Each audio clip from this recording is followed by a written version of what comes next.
My beloved Madridistas, welcome back to Madrid. Welcome back to the channel. I have a holiday gift for all of you. I have a little gift for you. This one is going to set off a few firecrackers. I think most of you guys are going to enjoy this, but I have no doubt that I'm going to get people coming onto this channel a little bit displeased. Okay, today we're going to revisit the whole Messi GOAT discussion, and I'll tell you what prompted this. So the other day, I was texting with a friend of mine who will remain nameless, but he's a just retired professional athlete at absolutely the highest level. This guy is very famous. We're talking Hall of Fame material. This guy played at the absolute elite level of his sport his entire career. Unbelievable person and unbelievable athlete. And I sent him a link of a video that I did a couple of years ago discussing the whole Messi GOAT thing. And he loved it. He's like, dude, this is amazing. This is fantastic. He follows football quite closely. He's like, dude, this is really good. So I thought, let's revisit the idea. And instead of just reposting that one, by the way, very few people saw it. My channel was very young at the time. Let's just revisit the whole discussion. And by the way, some of the data has updated because Real Madrid won another Champions League since that video. But let me say this as clearly and emphatically as I possibly can. Messi is one of the greatest players that I have ever seen in my life, okay? He has stabbed me in the heart right there at the Bernabeu on more occasions than I care to remember. He has caused me tremendous pain. Amazing player. But he ain't no GOAT, okay? He ain't no GOAT. Now, I know that at this point, you know, many of you are jumping out the window because this is sort of blasphemy, but no. Let me repeat this. Messi is one of the greatest players I've ever seen in my life, but he ain't no GOAT, okay? And I'm about to tell you why. Thanks for joining me. Let's get started.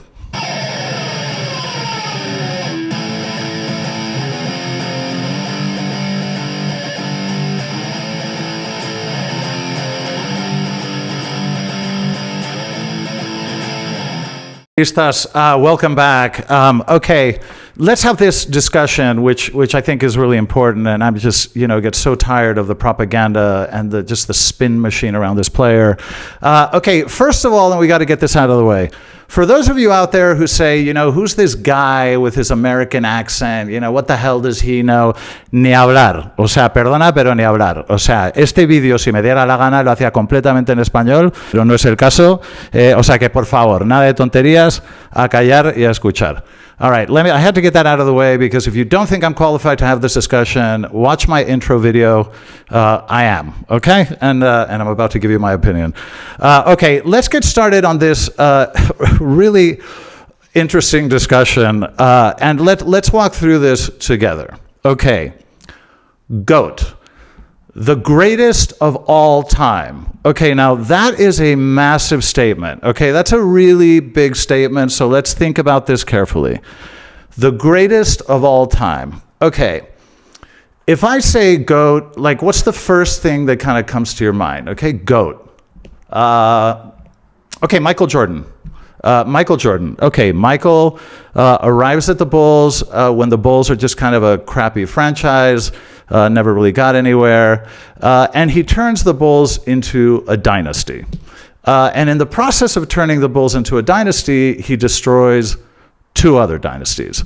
So Jordan arrives in Chicago, takes them to the NBA Finals, wins 3 NBA Finals back to back to back, and then the following year, walks away from basketball because his father passes away and he's sort of very affected by the whole situation, so he walks away. But then he comes back and he wins another 3 in a row. So Jordan gets to 6 NBA Finals and wins all 6 of them. So one day, MJ will, leave God's earth without having the slightest clue what it feels like to lose a final. Okay, I think that's pretty goaty. I'll go GOAT on that one. But okay, let's keep thinking. GOAT. Okay, Tom Brady. Tom Brady, what can you say? 7 Super Bowl rings, 17 division titles, 11 of them consecutive. He's just one of those guys, Brady, and Jordan was the same. He's just one of those players that they're going to win. Okay, you don't know how they're going to do it. You're watching the match. You don't know how they're going to do it, but you just know they're going to win. It's like somehow it's sort of written in the sky. It's like something, I don't know, predestined. It's just that feeling that you have that they're going to turn it on and they're going to win.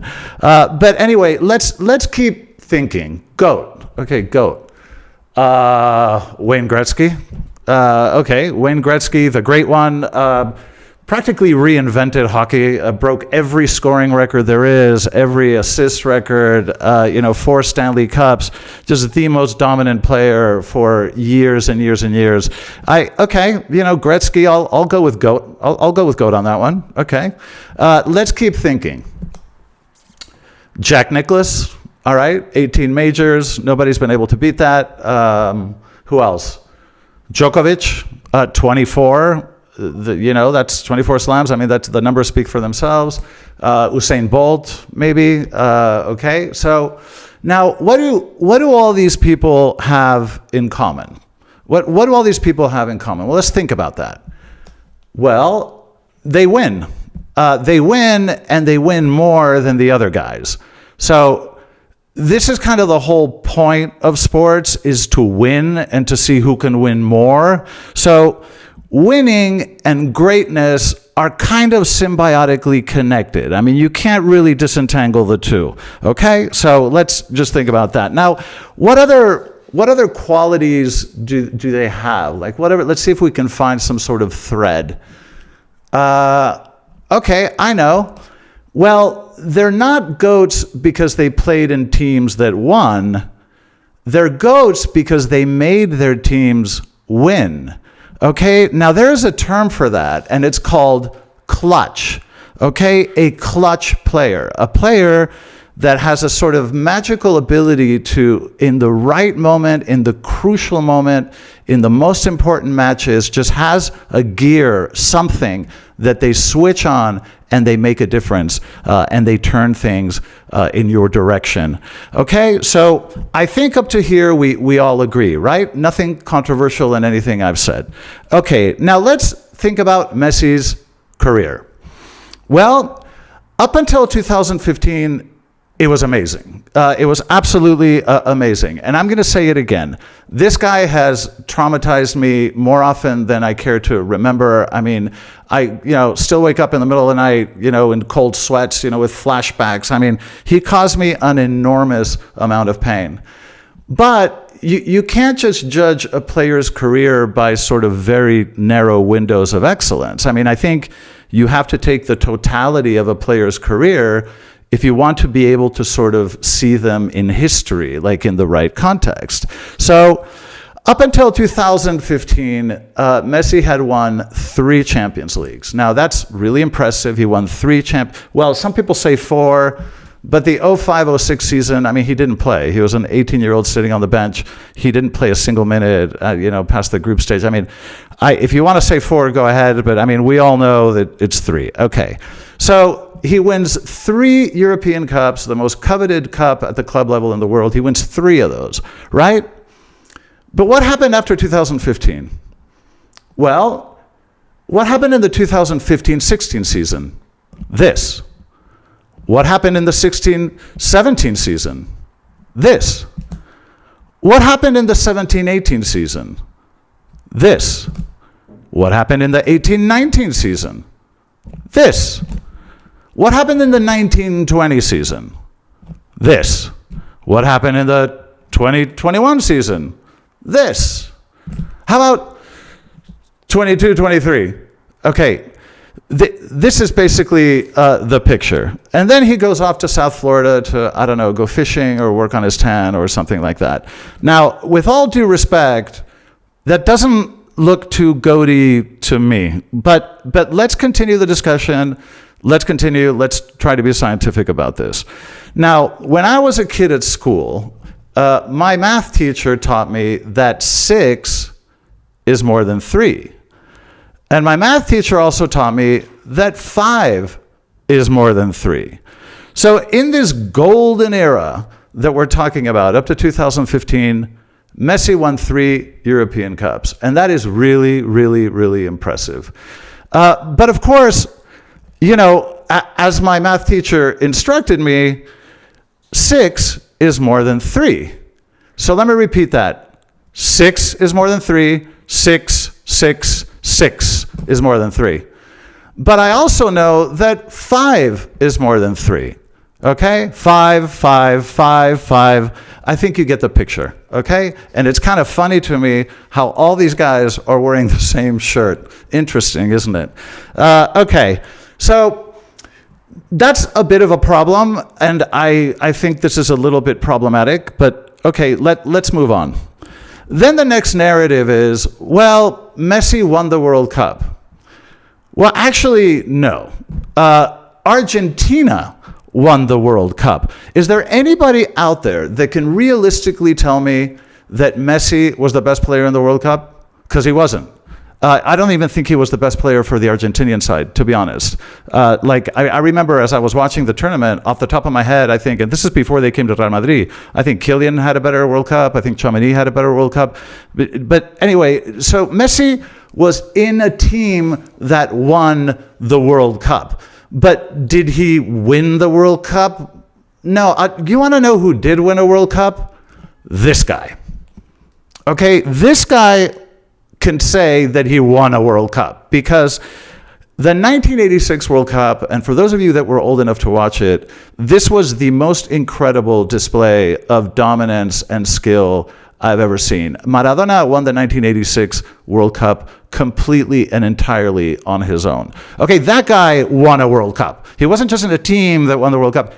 He made his team win the World Cup. But anyway, let's move on.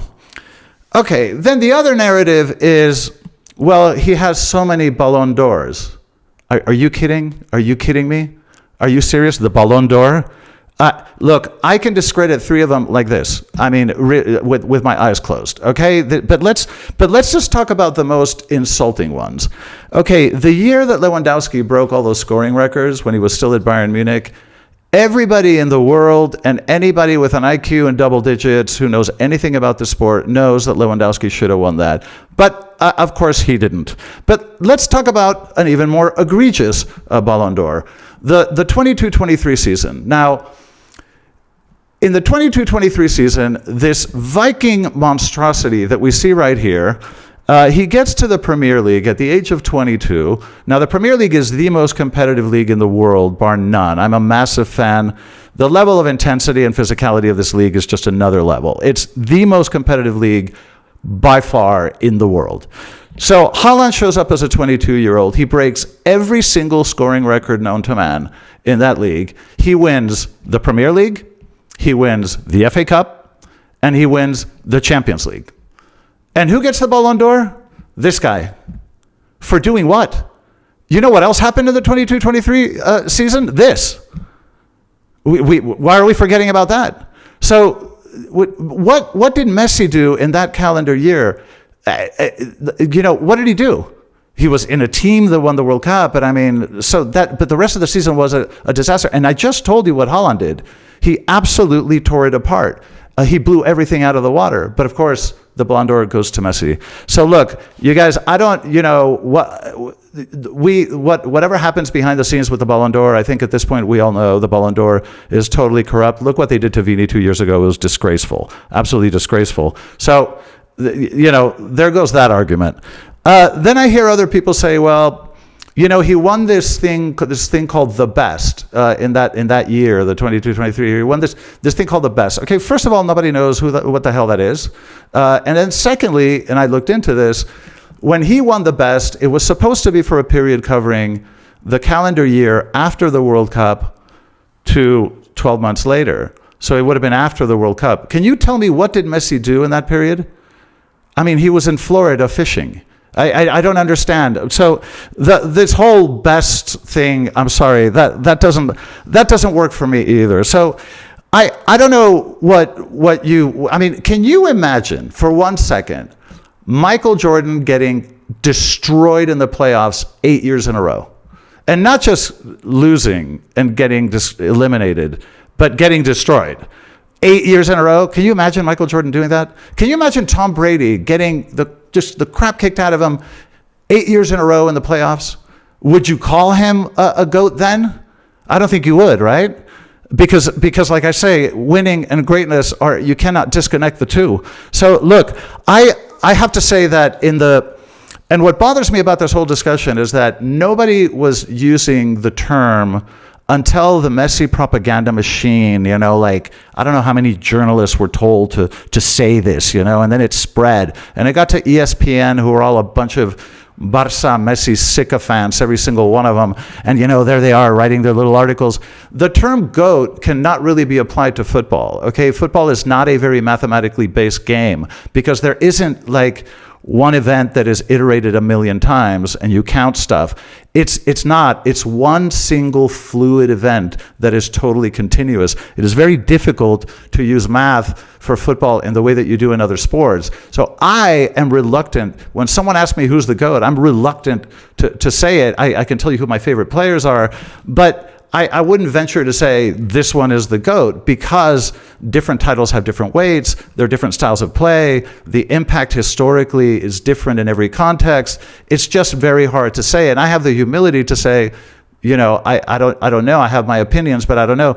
But the idea that Messi is the GOAT is something that started with him and his propaganda machine, but he ain't no GOAT. He ain't no GOAT. That is not a GOAT. Okay, what I've just discussed with you is not a GOAT. Look at Cristiano. Cristiano won 5 Champions Leagues with 2 different clubs. Okay, and he got Portugal to win a Euro Cup. I think getting Portugal to win a Euro Cup is harder than getting Argentina to win a World Cup because it matters what country you come from as well. So I'm really, really sorry. This whole discussion does not work for me. Messi, I'm very glad and I consider myself fortunate and privileged to have seen him play. And he was absolutely amazing. He's a wonderful player, and I'm sure he's a really, really nice guy. But you ain't no GOAT. I'm sorry. I am just not buying it. Okay, at this point, you guys, go ahead and tell me what you think in the comments section. I know a lot of people are going to be unhappy about this, but that's just my view. This is propaganda and nothing else. There you have it. Let me know what you think in the comments section. Hope you guys have an amazing holiday. Love you all. And as always, a la Madrid.